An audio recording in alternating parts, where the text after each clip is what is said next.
Oops. So ayan mga kaibigan, kunin muna natin itong ating yung ating paso na mataas. Kasi yung pinapatungan natin ang halaman dun sa corner mga kaibigan, kaya kunin muna natin siya. Ayan, oops. Oh.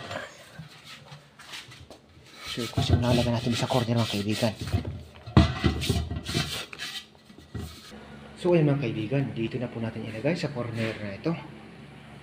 Dito kasi may tawag dito.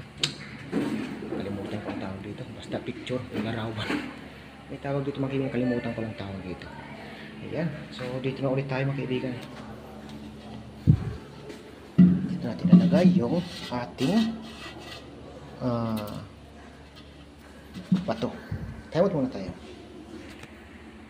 Ayan, so gumamit tayo ng ilaw mga kaibigan para medyo malinaw tayo sa ating ginagawa dito. Ayan, iwawaswas na natin ang bato dito mga kaibigan. Ikakalat na natin ito.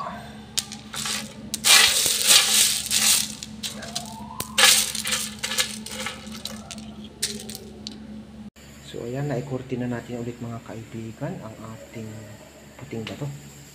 So lalagyan natin ito ng parang guhit. I-design natin siya pero kulay black ang ating gagawin, tapos orange. So ayan mga kaibigan, naka-isang linya na po tayo ng black stone. So ang isusunod natin ay orange na naman.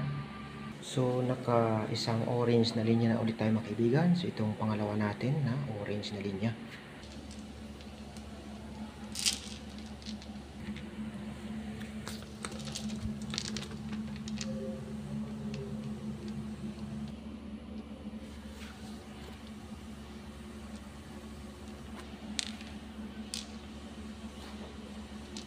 So okay na ko siya mga kaibigan. Tapos na natin ang ating paglalagay ng bato.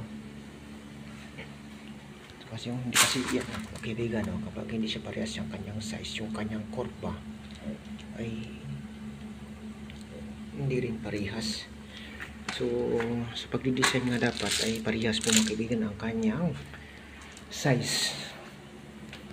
So depende na lang yun sa gumagawa at saka depende sa gusto ng naggagawa. Pero yung titingnan mo yung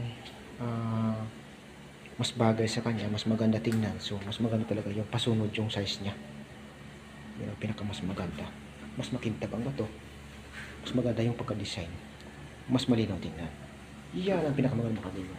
So lalagyan pa po natin ito ng halaman mga kaibigan, pero baka bukas na mga kaibigan o sa sunod na araw. So nilagyan lang natin ito ng kanyang forma. Binalik lang natin siya sa dati. Ayan. So tapos na po tayo dito mga kaibigan. Pero itong isang klase ng bato ay atin mo ng ano tayo dito? Ilalagay dito sa palibot ba or libot ng paso na matangkad or sa tabi. Ayan. So ayan po mga kaibigan, tapos na po tayo dito. So, ganyan lang po ang ating ginawa dito mga kaibigan sa corner na ito. So, lalagyan pa po natin ito ng halaman mga kaibigan, pero separate ko na lang po ang video na yun. Mayroon pa kasi tayong isa doon mga kaibigan sa baba na ating yung paglalagyan ng bato. Thank you so much po sa inyong lahat. I-separate ko na lang po ang video ng kanyang halaman dito na ilalagay natin. So, God bless us mga kaibigan. Thank you so much po sa inyong lahat.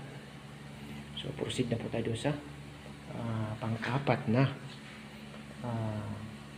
corner mga kaibigan or sa pang-apat na area. Ayan.